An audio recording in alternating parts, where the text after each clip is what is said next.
Hello comic book fans, today we're going to talk about Radiant Black issue 11. Now, issue 11 is one of those like in between stories, I would say, right?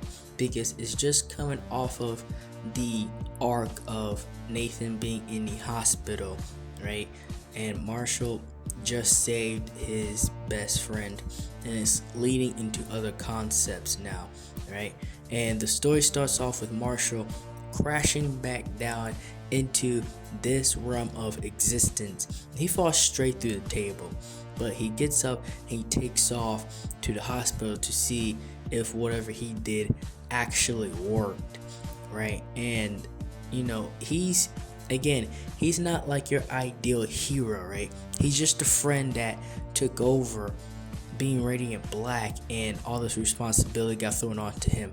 But he gets back to the hospital and his friend is doing great. Nathan, he was on the brink of death, but now he is like nearly to the point to where he's 100% again, right? He's learned how to walk and everything else all over again. So now that's something that Marshall can finally put to rest mentally in his brain. But now he has to worry about everything else, because the other realm of existence he was actually in, it took up a lot more time, right? Like time went by faster, like 6 months, right? So now he's trying to catch up with his own life. He saved Nathan, but now his life is in ruin. And him and Radiant Pink had this idea of using their super power personas and stopping bad guys and getting subscribers, right? And so that's their idea, right? And it's a cool concept because in comics they're using modern day technology and modern day thinking of superheroes and inserting that into these stories in a way to it's actually interesting. And they come across this villain, which is this woman, and you can call her a villain, right? But for me, the definition of a villain is somebody that's being evil just for the sake of evil, right?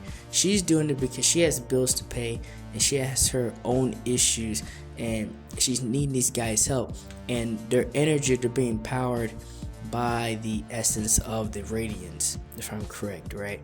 And they're going back and forth between Radiant Black, the Radiant Pink, and her, right? And it's just what they needed for what they're doing, video and subscriber rise. They take her down, and they Radiant Black, right? Marshall in the situation, he doesn't arrest her and take her to the cops and here's it go. That's not what happens. She actually gets away, right? She doesn't immediately go into jail. And we go back to Marshall and Nathan, right? And they have this conversation back and forth, and everything seems to go well. And then that's when Nathan can hear the Radiant Black call out back to him all over again. And that kicks off what is next for the Radiant series. Well, that's all for this video. Like, share, and subscribe for more. Thank you for watching.